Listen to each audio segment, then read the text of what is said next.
Monarch. Legacy of Monsters Season 2's Kong, Skull Island Connections, explained by Star. Last year, Monarch. Legacy of Monsters introduced audiences to a much younger version of Bill Randa, who was a key character in the MonsterVerse entry Kong, Skull Island, originally played by John Goodman.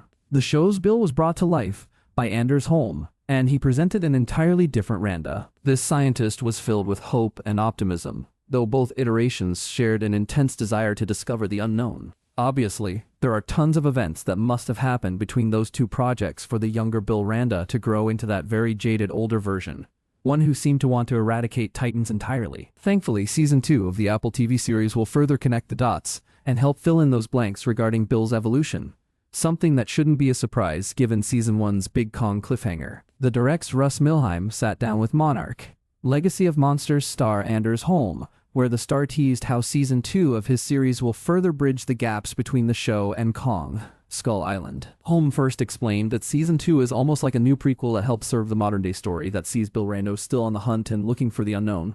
Though this time around, audiences are going to see Bill's passions get in the way of his relationships and his personal life starts to kind of unravel. The slow unraveling of his life is all due to his insatiable appetite for the unknown, which gets Bill to where you meet in Kong, Skull Island. The full interview can be read and viewed below. Monarch. Legacy of Monsters Season 2 premieres its first episode on February 27, 2026. Anders Holm. In Season 1, you meet me, and I'm eager, and I want answers, and I'm a truth seeker, and we uncover so much, you know? And then Season 2, it's not that we pick up where we left off, but it's almost like a new prequel that helps serve the modern-day story in Season 2. And I'm still on the hunt, looking for the unknown, right? But my passions get in the way of my relationships, and my personal life starts to kind of unravel due to my, I don't know if you'd call it a flaw, but my insatiable appetite for the unknown, and I find myself losing things, even though I'm just trying to gain these other things, and I'm less fulfilled, and I'm not winning at life, and I'm losing everything that makes me me, and I think that that gets me to where you meet my character in Kong, Skull Island. He's a little bit more on the B side of this emotional spiral. Mari Yamamoto. Yeah, because you literally see the version of the life that she could have had, I guess, in moments. So what's a person to do with that, right? But like, you can only live the life you're given. So I think she is, Season 2 in modern day is only 10 days, so she hasn't even begun to process all that she's been through.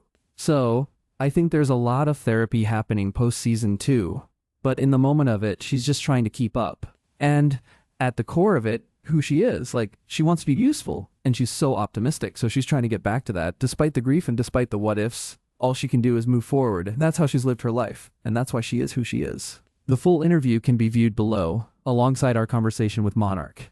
Legacy of Monsters executive producer Tori Tunnell.